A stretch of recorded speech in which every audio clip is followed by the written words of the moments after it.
ભગવાન કૃષ્ણ ના માતા પિતા વસુદેવ દેવકી 8 વર્ષ જેલમાં રહ્યા. એક દિવસ ઓછો પણ નહીં, એક દિવસ વધારે પણ નહીં.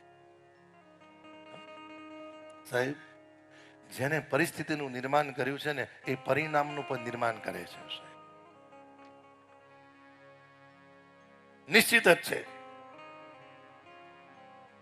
ભગવાન વ્યાસે નારદજીને જોયા. નારદજી આનંદમાં હતા. અને અમુકને તમે જુઓ, અમુકને તમે જુઓ, ખિસ્સામાં રૂપિયો ના હોય, રસ્તા મળે ને કેમ છો, બસ જલસા જલસા. રસ્તા મળે ને ખિસ્સામાં રૂપિયો ના હોય અને આપણે કહીએ કેમ જલસા જલસા, પછી ભલે ને વ્યાજના હપ્તા કરવા પડે તોય જલસા.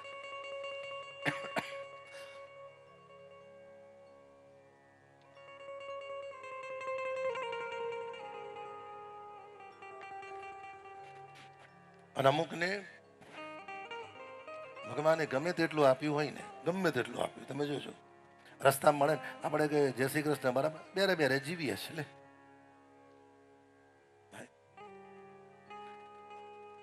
ભાગવતજી તો એમ સુધી કે ભગવાને 2 ટાઈમ જમવાનું આપ્યું હોય, ખિસ્સામાં 5 રૂપિયા હોય અને શરીરમાં રોગ ના હોય તો સમજજો કે આપણા જેવું સુખી કોઈ નથી સાહેબ,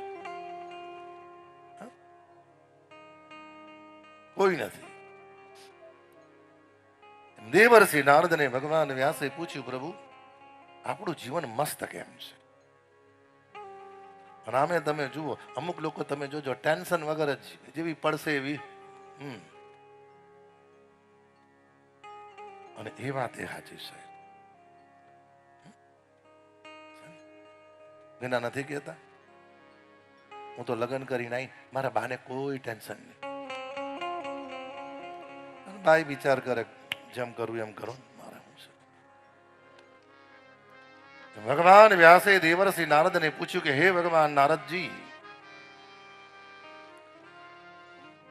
બહુ સુંદર પ્રશ્ન કર્યો. ભગવાન, તમે બ્રહ્માના પુત્ર નારદ કેવી રીતના બન્યા?